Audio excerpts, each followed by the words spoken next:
Hello everyone, welcome back to the RM45 education. आज मैं आप लोगों के लिए लेकर आया हूँ 5 से 6 मैथमेटिक्स के क्वेश्चन जो कि पूछे गए हैं 4 मई 2023 एसएससी एमटीएस शिफ्ट 1 में। पहला क्वेश्चन देखिए, यदि a रेशियो b बराबर 7 रेशियो 4 और a माइनस बी बराबर 9 तो a प्लस b का मान ज्ञात करना है। दिया गया है a रेशियो b 7 रेशियो 4 है, ठीक है, और यहाँ पे दिया गया है a माइनस बी 9, ठीक है। a माइनस बी बराबर 9, a और b का मान नहीं पता है, रेशियो में पता है 7 रेशियो 4। अगर मान लीजिए रेशियो को घटा देते हैं, 7 माइनस 4 बराबर 9, 3 बराबर 9, यहाँ से क्या आ जाएगा आपका, 1 का मान आएगा 3। ये आया है रेशियो में मान, 1 का मान 3 है, तो ध्यान दीजिएगा यहाँ पे 7 का मान क्या हो जाएगा, 7 गुणे 3, 4 का मान 4 गुणे 3, यहाँ पे 12 आएगा, यहाँ पे 21। तो अब निकल गया a का मान 21 और b का मान आ गया 12, यहाँ पे है 12। ये हो गया रियल मान a और b का, ठीक है। अब आप लोग a प्लस बी का मान निकाल सकते हैं। a प्लस बी यानी 21 प्लस 12 कितना आ जाएगा आपका, 33, ठीक है। तो ये है आपका पहला क्वेश्चन, इसमें आपका ऑप्शन नंबर डी सही है, 33। आगे देखिए क्वेश्चन नंबर 2।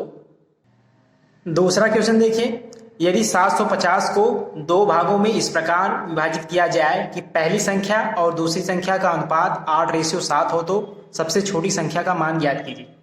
ये भी क्वेश्चन एसएससी एमटीएस का ही है। देखिए दिया गया है 750, संख्या क्या दी गई है 750, इसको 2 भागों में इस प्रकार विभाजित किया जाए कि पहली संख्या और दूसरी संख्या का अनुपात 8 रेशियो 7। तो इसको 2 भागों में बांटना है और रेशियो क्या बनना चाहिए उन दोनों संख्याओं का, 8 रेशियो 7, ठीक है। अगर मान लीजिए 8 और 7 जोड़ देते हैं तो कितना आएगा, 15, ठीक है। अगर उन दोनों संख्याओं को जोड़ देंगे तो दोनों संख्याओं का मान कितना आएगा, 750। तो यहाँ पे रेशियो में है 8 7 15, 15 बराबर 750, काट देंगे, 1 का मान आएगा 50, ठीक है। 1 का मान 50 है तो आप लोग 8 का मान निकाल सकते हैं, 7 का मान। 8 का मान क्या आ जाएगा, 8 गुणे 50, ठीक है। यहाँ से आ जाएगा 400, यहाँ पे 7 गुणे 50, यहाँ पे क्या आ जाएगा 350, ठीक है। तो अब देखिए दोनों संख्या निकल चुकी है, ठीक है। अब यहाँ पे दोनों संख्या निकल चुकी है, 400 और 350। पूछा गया है सबसे छोटी संख्या का मान, छोटी संख्या का मान क्या है, 350। आपका ऑप्शन नंबर सी सही है, 350। आगे देखिए क्वेश्चन नंबर 3। क्वेश्चन नंबर 3 देखिए, चीनी के मूल्य में 40% की वृद्धि हुई, किसी व्यक्ति को चीनी की खपत में कितने प्रतिशत की कमी करनी चाहिए ताकि चीनी पर कोई अतिरिक्त खर्च न करना पड़े। ऐसे क्वेश्चन बहुत बार एग्जाम में आते हैं और स्टूडेंट जो है फंस जाते हैं। तो मैं आप लोगों को इस क्वेश्चन को हल करने का बहुत ही इजी तरीका बताने वाला हूं। जैसे देखिए, चीनी के मूल्य में 40% की वृद्धि हुई, 40% की वृद्धि मतलब कि अगर मान लीजिए पहले 100 है तो अब हो गई 140। पहले अगर चीनी की कीमत 100 रुपये है तो अब हो गई 140। 40% वृद्धि का मतलब तो यही है, ठीक है।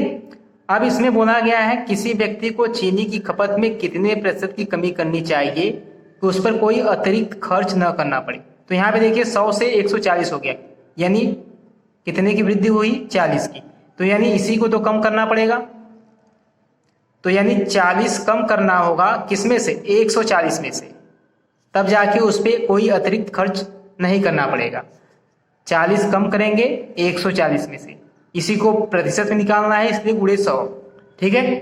इसी को हल कर देंगे, आपका आ जाएगा 28.5%। बहुत ही ईजी है, आपका ऑप्शन नंबर बी सही है, ठीक है। तो इसी प्रकार इसको हल करना है। ये है आपका क्वेश्चन नंबर 3। आगे देखिए क्वेश्चन नंबर 4। क्वेश्चन नंबर 4 और 5 ये दोनों क्वेश्चन एवरेज से रिलेटेड है। देखिए ये दोनों क्वेश्चन भी आप लोग 5 से 6 सेकंड में कैसे हल करेंगे। चौथा क्वेश्चन है, एक मैच में 4 बल्लेबाजों द्वारा बनाए गए औसत रन, औसत रन दिया गया है, ध्यान दीजिए, औसत रन 48 है। 4 बल्लेबाजों द्वारा बनाए गए औसत रन है, तो औसत रन है तो कुल रन कितना हो जाएगा, 4 गुणे 48, गुणा कर देंगे। 4 में 8 का गुणा करेंगे 32, 3 बचेगा, 4 में 4 का गुणा करेंगे 16, 3 19। तो ये हो गए टोटल रन, कुल रन, ठीक है। ये औसत दिया गया है 48, 4 बल्लेबाजों, तो 4 बल्लेबाजों का कुल रन 192।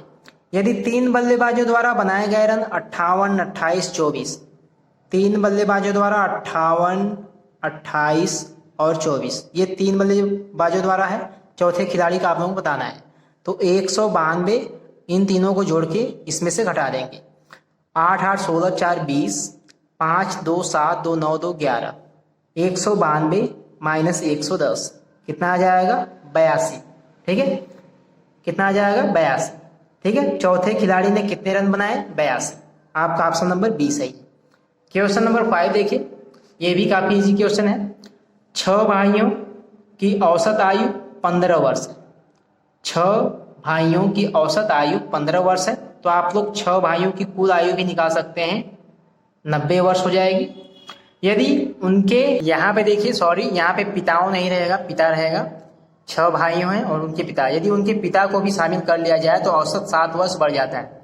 अब ध्यान दीजिएगा, 6 भाई ऑलरेडी हैं और उसमें पिताजी भी ऐड हो गए। ठीक है, यानी टोटल कितने लोग हो गए 7। ठीक है, अब 7 लोगों की औसत आयु जो है कितनी है 7 वर्ष बढ़ जाती है, यानी पहले 15 है तो अब कितनी हो गई 15 + 7 22, तो 7 लोगों की औसत आयु 22 है। ठीक है, 6 भाइयों की औसत आयु 15 है तो 6 भाइयों की कुल आयु 90। अब 7 लोग हो गए, 7 लोगों की औसत आयु 22 है तो 7 लोगों की कुल आयु 7 × 22, 22 × 7 154 वर्ष। ठीक है, पूछा गया है पिता की आयु कितनी है, तो ये हो गए 154 में से 90 को माइनस कर देंगे, आपका आ जाएगा आंसर। ठीक है, ये आ जाएगा 64। पिता की आयु कितनी आ गई 64। आपका ऑप्शन नंबर सी सही है। ठीक है, तो ये थे 5 क्वेश्चन जो कि SSC MTS एग्जाम में पूछे गए थे 4 मई शिफ्ट 1 में। ठीक है, तो आई होप कि आप लोगों को वीडियो जरूर पसंद आई होगी। अगर आप लोगों को वीडियो अच्छी लगी हो तो प्लीज़ वीडियो को लाइक करिएगा और चैनल को जरूर सब्सक्राइब करिए। तो मिलेंगे नेक्स्ट वीडियो में कुछ और इंपॉर्टेंट क्वेश्चन के साथ, तब तक के लिए धन्यवाद।